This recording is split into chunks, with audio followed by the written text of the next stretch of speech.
Hello, this is Tom Cahill. It's Tuesday, the 14th of January, 2020. This is the first video I've done of this year. I did some videos in the close of last year, um, two of which I've just taken down probably 2-3 weeks ago. And the reason I took them down was it's because they had inaccuracies in them, and they were meant to be precursors to other videos that were going to come, but they were never going to come because I was tricked into going to help somebody who claimed that their daughter had been spirited away by gypsies, and he hadn't really had much contact with her in a long time, nor her family or friends. Right now, this can all be explained soon. So, and she didn't really seem to be able to get on the telephone or use Facebook and stuff like this, which, of course, given her age, she would have grown up at a time where she would have been very used to having a mobile the whole time and Facebook. So, of course, that would ring alarm bells that she's clearly been under sort of coercive control, or in some places it would be considered human trafficking, because if she's been kept from having any contact with her family and she's moving about and in different places and nobody knows where she is, that all looks very bad. Now, the thing with this guy is, right, his name's Leigh Ravenscroft. That's like Ravenscroft. So it's Leigh, Ravenscroft, right, with a C, yeah? So, basically, this is his story. Basically what happened is, he'd contacted somebody who he knew from the past, who he thought might be able to work out, this is his story, work out where she was. And he was saying, this was his story, try and basically put something out there to prevent these gypsies from harming her or anything like that, and trying to give her a way out of her problem, this predicament where she was kind of trapped with them and she got pregnant and stuff like this, and they've been to various different countries. And his story is they've been getting her involved in like crime, like shoplifting and not paying in restaurants and putting glass in the food and hair in the food and stuff like this. Now, this is the thing. It appears this family are a criminal family. So he wanted me to do research and put up a video or series of videos explaining all about it, which would put pressure on the gypsies not to harm her, and probably put her in a position where they just think she's too much trouble, she's bringing too much heat on our family, so they would just get rid of her. Now, so that's his story when I got there. So I went there, and the thing is, he told me before, right, that the police didn't like him. Now, his rationale behind this is Leigh Ravenscroft, was that he used to be a criminal, and he used to do like clever commercial burglaries, and he was so good at them that other criminals would say, no, some millionaire had a load of money in that house. So what he would do is he'd stake out the house, steal the money, and then he'd get a cut of it. Now, the thing with this is, in one way it made sense, because he had lots of money, but he was dyslexic and reading and writing was incredibly difficult for him, you see. So when you've got someone like that, but he's not totally stupid.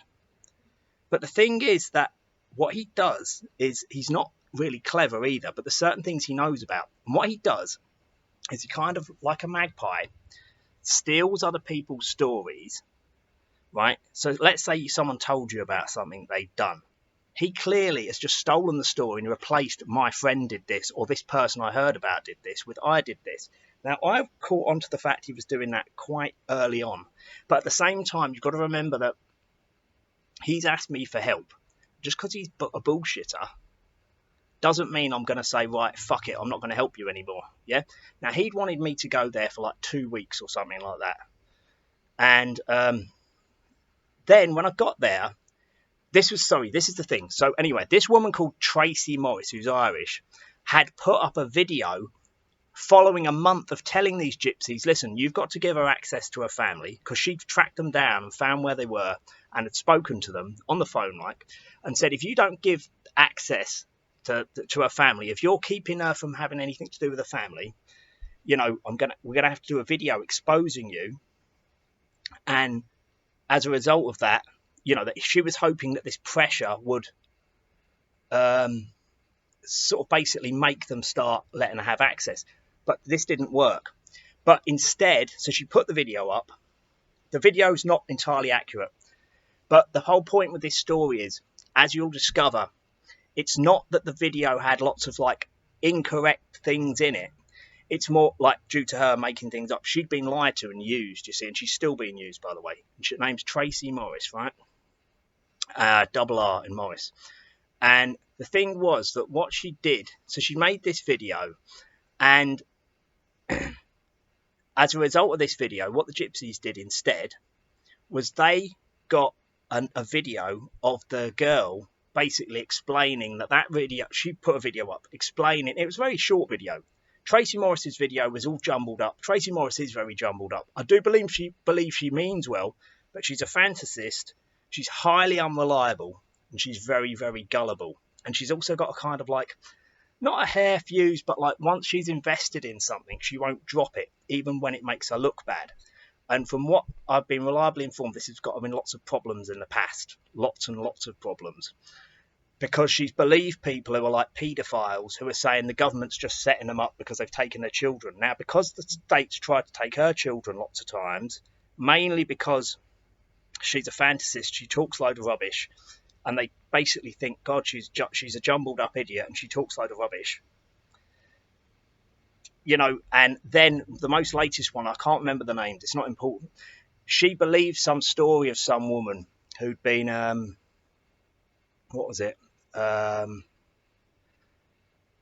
said that she was being set up by the state and they were trying to take her children, and they'd already taken one of her kids. Something like this. And then it turns out that the woman wasn't set up at all. And the reason they'd taken the children away is because she has a sexual interest in children. And then what she'd done, this isn't Tracy Morris, this is somebody who's just contacted her for help, and she's just hook, line and sinker believed everything they've said. And then they've had a very well-known paedophile staying in the house with them and sort of going out with a paedophile. And so I don't know what in the end happened there, but you see, this is the kind of thing. She does no fact-checking. And once she's decided she's going to help somebody, she won't drop it. And she's not working. She hasn't worked for years and years and years because I don't think anyone will give her a job. And so she gets into these things and she tries to help, but she doesn't help. But she's being used, you see. So anyway, what this Leigh Ravenscroft basically got her to do, because he hasn't done anything directly, he's just egged her on, is to make this video. And then the daughter's made a video. Now, the daughter's video, this was another thing that kind of confused me, was the daughter's video is kind of actually very conservative. Now, she says, listen, the reason I don't have anything to do with any of them anymore is because my dad used to beat my mum up all the time and beat her to within an inch of her life. But she doesn't actually explain the actual full story. And I've worked out what the true story is. But anyway, I'll get onto that in a minute. Then this Tracy has phoned her up.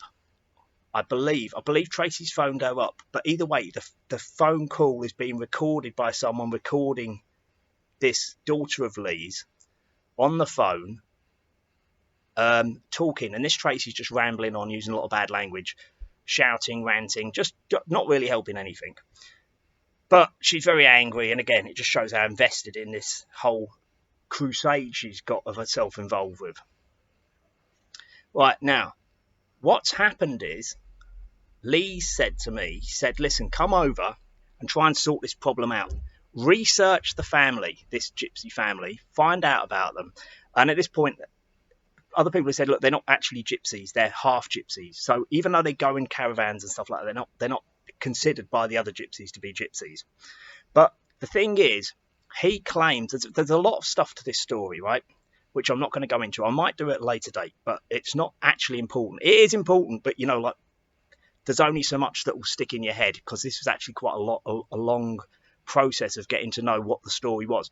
But a lot of this story is untrue, or it's been twisted, very badly twisted. So there's glaring omissions, like lie-by omissions, and then there's like pure inversion of things. So for instance, like if I said, we went to the shop and I bought some stuff, he'd change it to be, you went to the shop on that day and you bought some stuff, but it wasn't you, it was him. You see what I mean? He would just change something.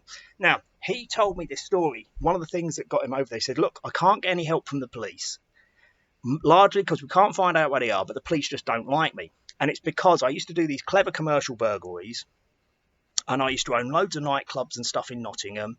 And basically, he also says that he was good. He worked out that the police had started bugging people, and he was good at getting these trackers, finding them. And, you know, he would like always look down the street to see if there were police watching and stuff like this. And he also said that's the reason he moved from a council house out to the countryside, so he could always kind of see what was coming. Yeah, and he owned properties adjacent to his property. And again, this was another thing that got very confusing, was because why is he clearly got a big house in Nottingham, and I think he still has some other properties. And the thing is that you sort of think, well, he must have done something. If he's come from a council house, he can't read and write really, and he doesn't have any skills. You know, he's quite handy, he can do things with his hands and stuff like that, but he hasn't got any skills that would be able to get him a job. He must have done something criminal. And this was the reason he was saying the police were always out to get him and they wouldn't help him. Now, this story gets very interesting, right?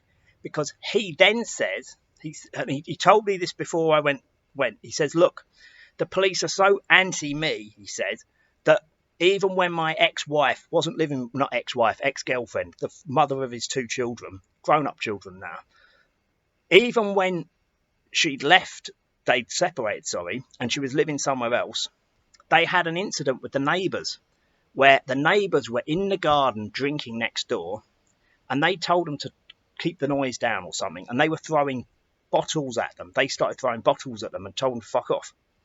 And basically, the long and the short of it is, the son got hit in the head with a bottle and has got a scar. He's got a scar on his face. I don't know. It's not really necessarily worth Pierce Ravenscroft, right? That is. I don't know what his wife's name, his ex's name is. But you see, the thing is, then she's ended up getting cut next to a jugular vein and had a great big massive gash with loads and loads of stitches. Now, the thing is, I didn't really believe this story. I thought there's something wrong with that, because the thing is, the police, even if they don't like you, they're not going to go round and not arrest anyone if there's someone with blood pouring out of them and they're saying, oh no, they threw a bottle at me. But the thing is, the story didn't make sense anyway, because if they're throwing bottles at you, just go in the house and call the police. And they're sort of, it's a bit, you know, the story didn't really quite make total sense. But I thought, anyway, well, if his daughter really has been spirited away by gypsies, and it does, you know, it definitely looked like they are a criminal family, and there would be lots of stuff I could find out. I thought, well, probably people always tell you slightly different events of stories than what the actual truth is. That's the way it works. That's how everyone is. So you can't really put someone else in harm's way if it's not really going to give you any trouble to go there. But anyway, when you've got to understand, I worked this out. He literally twists so many things round. You can't believe he could get away with these lies, and things don't add up. But the thing is, what he does is he uses real events and then he just changes one little circumstance. Like, so what I worked out is, because he said, oh, I never beat my wife, and I was never violent, I never shouted or anything. But the thing is, when I went to see him, after about 2 or 3 days, he would get these kind of like psychotic episodes, and I've never seen anything like this before. And I'm used to angry people and mad people, but when he goes mad, if you ever heard the expression hopping mad, he is actually hopping mad. His feet literally won't touch the floor. It's like he's doing a jig, yeah. And he's just literally, and his eyes go all kind of crazed. And the thing is that when you say mad, that's actually misleading. It's like a kind of blind, psychotic rage he goes into. It's like, you know, it's just like something takes him over. But you see, the thing is with him is, I was thinking, well, he's under a lot of pressure, because you can imagine this thing with his daughter, because he was saying, look, I've pushed it to the back of my mind. I thought she went with as he said it, she went with him of her own militia. He means volition. He often says the wrong words for things, and this is very significant. He says the wrong word, but he'll consistently say the wrong word for something. You know what he means, but like, there's another thing he does. It's like, let's say it's like 1600, it says on the clock. He'll say, what time is that? And I'll think, well, you know, you're a grown-up. We've all got problems. Like when I was younger, I couldn't tell the difference between my left and right. So I used to have to like pretend to write with both hands and see which one I would write with, and then I would know.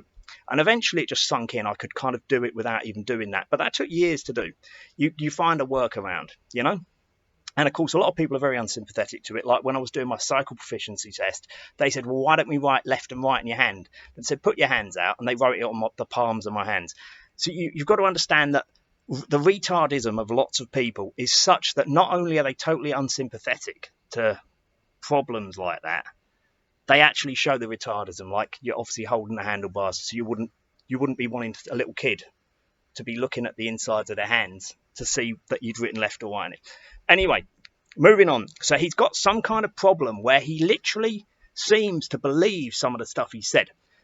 However, I know for a fact that he's got severe problems with this kind of blind rage thing, and it's definitely hereditary, right? Because his story is when the girl ran away with the gypsy, his father, who lived in his house, Leigh was apparently in Hungary on business, whatever that means. I don't see what business he'd be doing in Hungary. But either way, this is his story. And he looked at the CCTV of the sort of front gravel path they've got, and the guy was walking around bumping into things. He'd had a stroke. Now, anybody who knows about people who have like psychotic disorders knows that when these people, they get really, really, really angry, they can actually kill themselves. And this was the thing with this Leigh. When he would go completely berserk, it was like he really wasn't in control of himself, but at the same time he was. But I'll get onto that in a minute. So anyway, basically he's saying my dad was so distraught that she'd gone off with this gypsy, because his story is the gypsy had been phoning up the house when he'd got out of prison, right? Saying that if Georgia that's his daughter, didn't meet him, and she was 17 at this time, he was going to burn the house down, right? Now, the thing is, he says the first time he became aware of this guy, she was almost turning 16, but she was 15. And he found a letter in a drawer from Her Majesty's prison, right? And it was a man's prison. So he thought, what's this? And he said he was just looking through the drawer of something. Now, listen, if you know Leigh Ravenscroft, right, he's constantly sneaking about. He's very fucking sneaky. So even though his daughter and his son are both definitely special needs, and they both got these same genetic problems, and probably his wife has got other problems, because there's no way any woman would be with him apart from if they're up to something very suspicious or completely mental, yeah, because he's completely controlling and like really, really weird. There's no way, even if his daughter's got an IQ of fucking 60, would she put anything in a drawer, because she'd know he'd be looking through the drawer. So clearly he's been ransacking the house looking for things. So reading between the lines, this guy's never said he's going to burn the house down, yeah, and probably because Leigh says that he heard this guy ranting on the phone, but the only person I've ever heard ranting on the phone like he says is him, because he does it all the time. He starts ranting and threatening people and all this stuff, to the bewilderment of the other person on the phone. And he said he got her to meet him because he said, then we'll follow you and we'll speak to him. But of course, what's really happened is he's probably threatened to kill his daughter unless she finds this guy, because he doesn't want his daughter getting away from him, because he likes to have people around him. Because one guy he was talking to on the phone, or sorry, ranting at, said, listen, Leigh, if you don't, what my mate says, because he was trying to get to one person who wasn't answering him through this other guy, he says, listen, Leigh, he says, if you keep talking to him and threatening him, he's going to never talk to you again. And that'll, because he hates people deciding they don't want to talk to him, because he likes to surround himself by people as a kind of cover, right, for being a psycho. And when he says he liked to stay in the countryside to stay away from the police and people around him who could grass him up and stuff, it's not that. What it is he likes to stay away from people so that if he goes on a sort of complete psychotic mood, starts shouting and smashing things or whatever, no one will hear him because he's in the middle of nowhere. And when this place he was staying in Thailand was right out of the way. It was at the end of a track up a hill in a jungle, yeah? Very nice place, very impressive. He did a really nice job of it. He didn't build it all himself, but he designed it all himself, so it looks very nice. But the thing is, with this place, is that, you know, it's at the end of the track, it's out of the way. Now,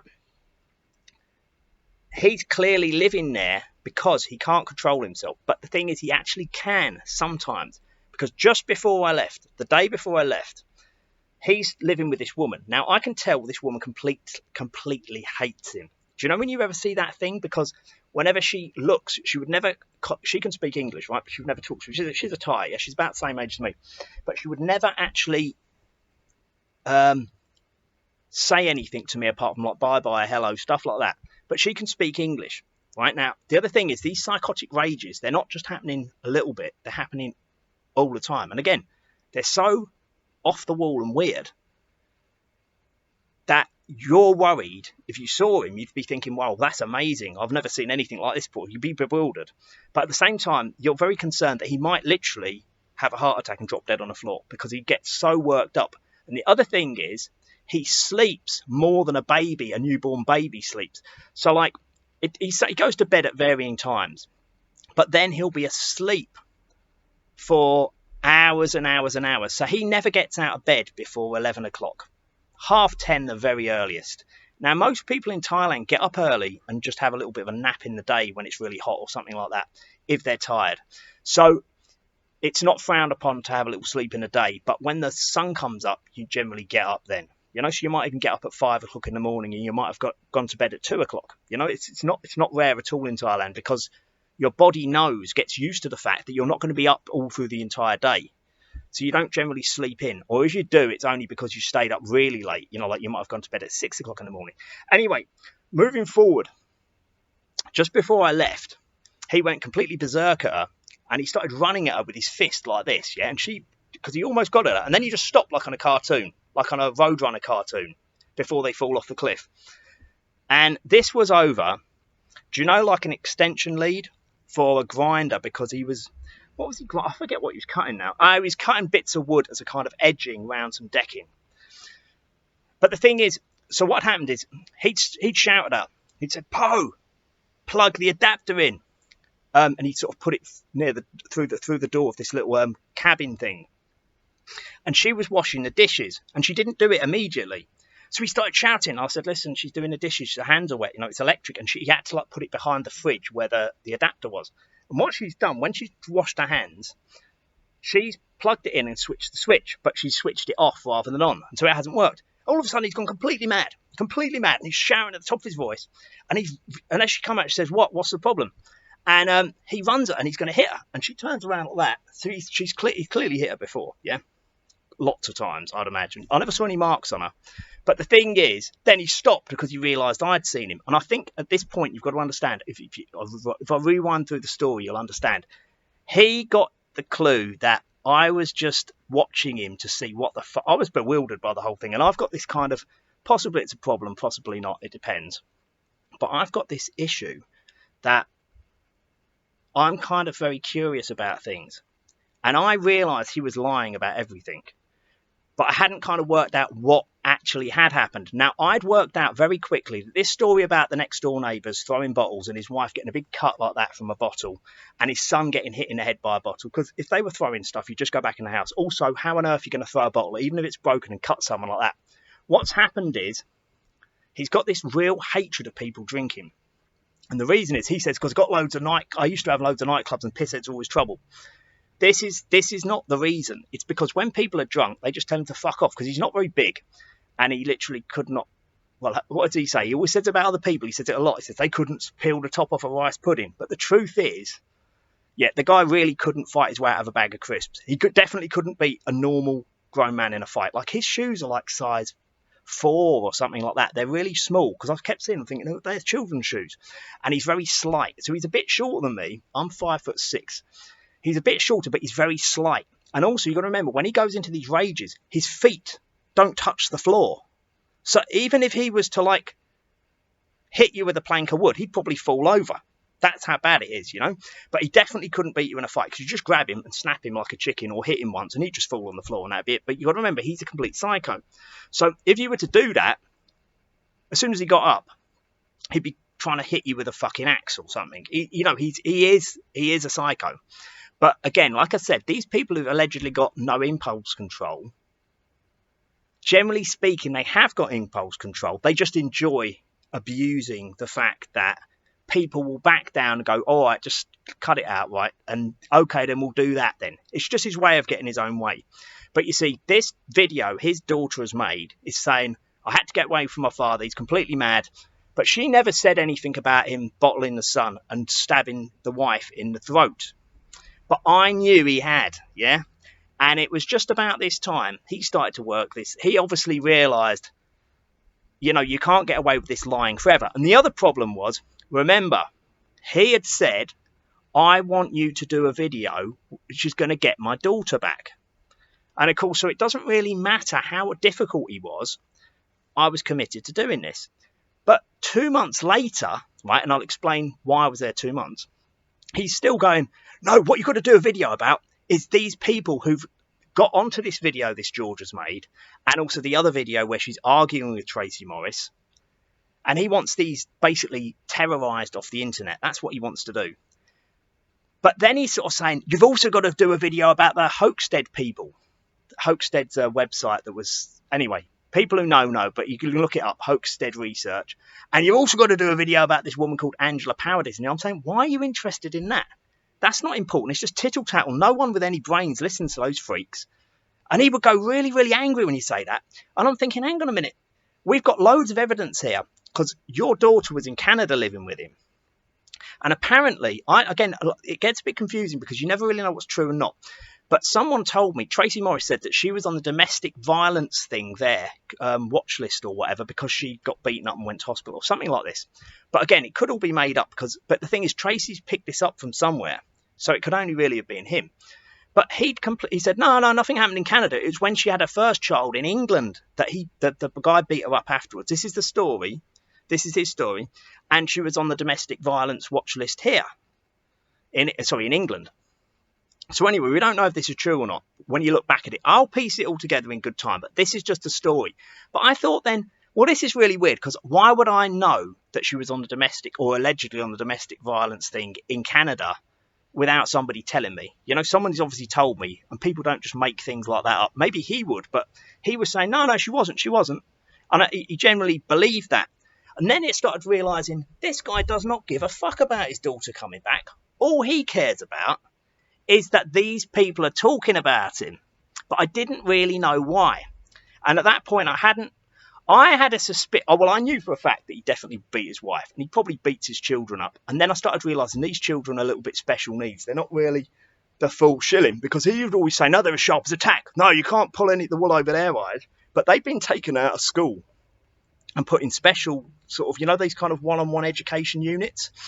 And he had some kind of like really big convoluted story about how they were trying to fit him up and everything. And it was just all a big conspiracy. And I know these big conspiracies do happen, but the thing is, it was a bit too many conspiracies going on with Leigh. And you've got to remember, this story about the next door neighbours, like having his wife almost dead with all blood spurting out, and the police just didn't arrest anyone or question anyone. That's bullshit, because they don't send CID, who are sort of serious crime, round to that. It will just be the nearest police will go.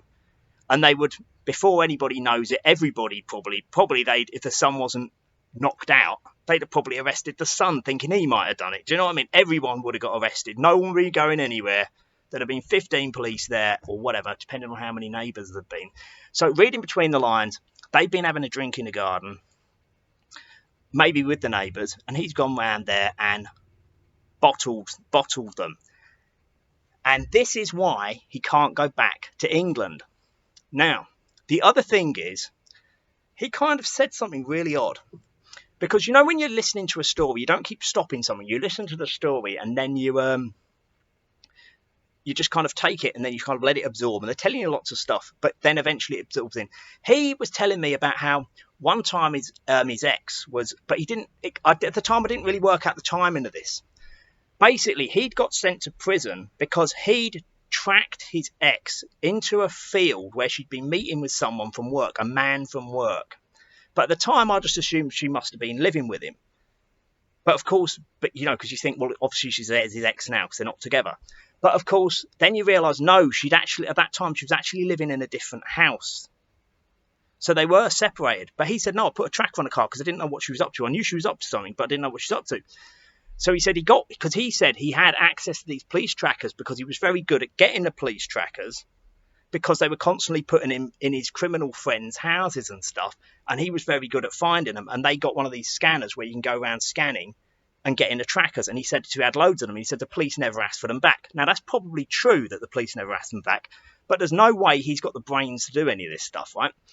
But because he is very good at these stories, and they do all kind of make sense, they only don't make sense when you start hearing him talking to other people. Because with me, he had a very well put together story, which all kind of basically made sense, or made sense enough for you to believe it.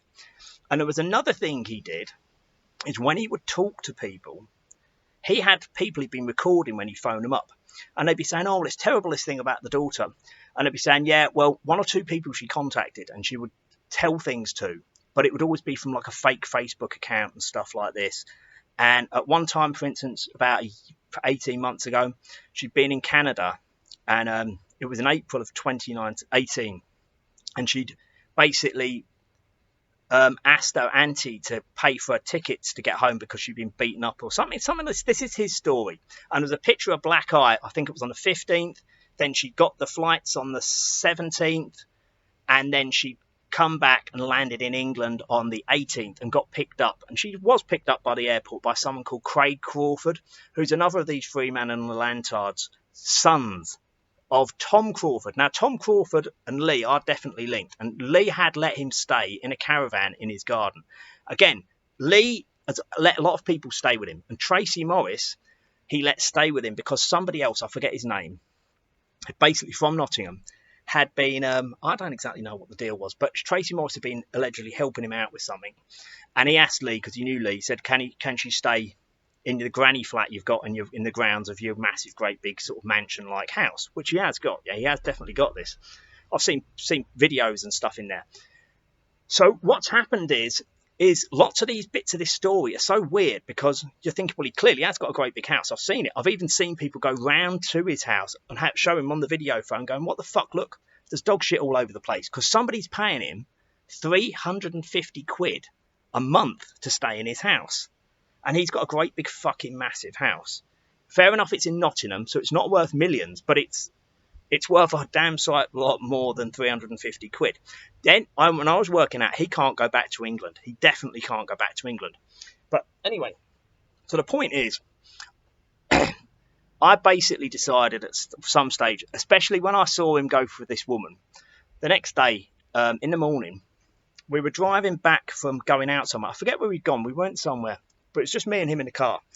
And he started on about something, like, I can't even remember what he was saying. But that was it. He said, I can smell drink on you. And I said, oh, right. And he said, have you been drinking? And I definitely hadn't been drinking that morning. But I think I've been drinking the night before. But I hadn't really been drinking at all when I was there. And because he said, I don't like people drinking around me. So I said, yeah, no problem. Well, he said, if you want to go and drink, just go out and get drunk and fucking stay out and just don't come back, and come back when you're sober. So I was like, yeah, no problem. But once or twice, obviously, like, you'll have a drink, yeah. But the point was, I was really not really drinking at all. But the thing was with him, because he's sort of very intense, especially if you're inclined to drink, you are more likely to want to have a drink, yeah? And occasionally, I'll just go out and I'll get a few drinks and stuff like that, and I'll just come back a few hours later. But anyway, in this particular instance, right, what had happened was, he started going, I can smell drink on you. And he says, you know what? I think you're mentally ill. And as soon as he said that, when people just start accusing you of being mentally ill for absolutely no reason whatsoever, you start thinking, this inversion thing I was seeing, and I was thinking, he's seen me watch him almost beat that woman up. And then I've gone out that evening and I've had a few drinks. And I've gone home to bed, I haven't even seen him. I think that's what happened. I can't really remember. It gets a bit jumbled up. But that's basically it. So what? And then he started becoming, and I said, I'll give it a rest. And normally I would just agree and say, yeah, mentally ill. Let's get on with these videos. You know what I mean? Just placate the maniac, yeah? Because it's easier.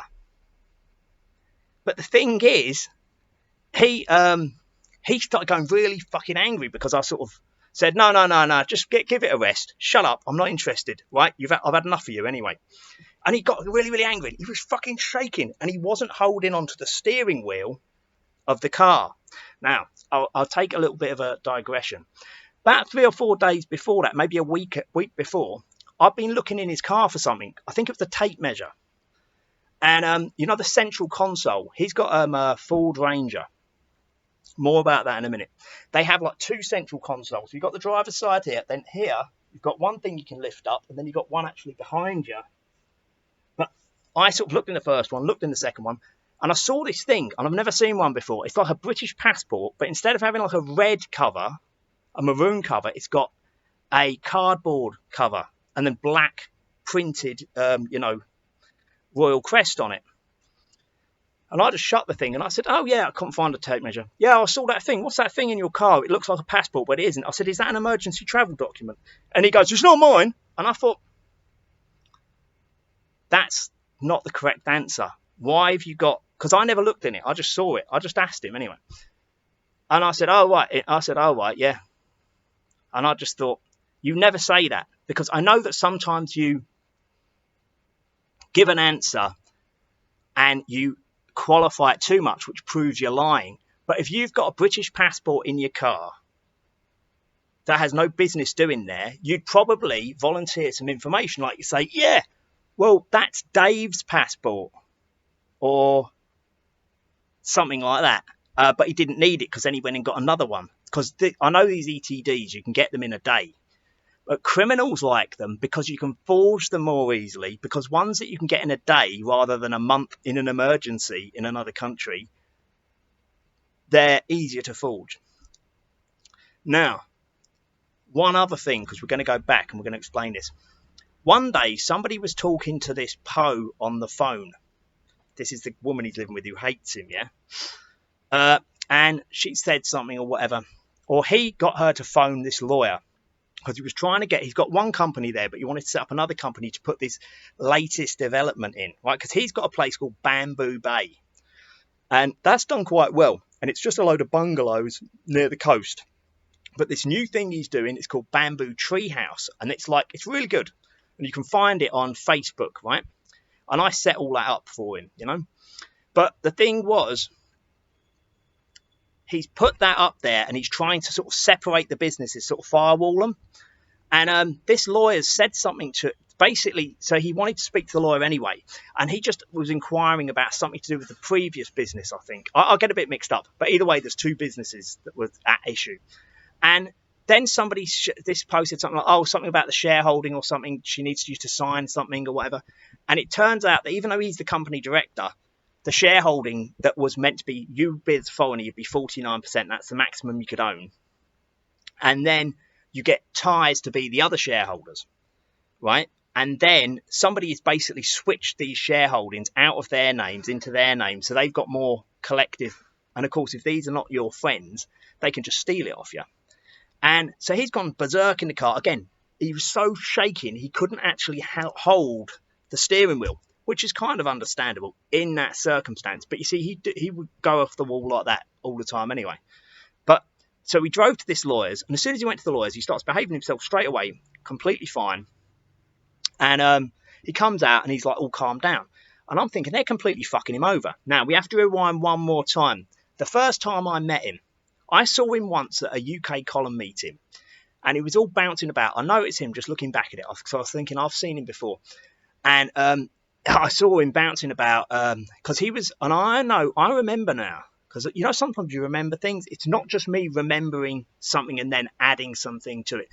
I remember the people he was talking to were, you know, these people who think about the birth certificate and how there's a bond that's held on you, and, you know, your national insurance is all to do with you as an asset that's owned by the government and all that stuff.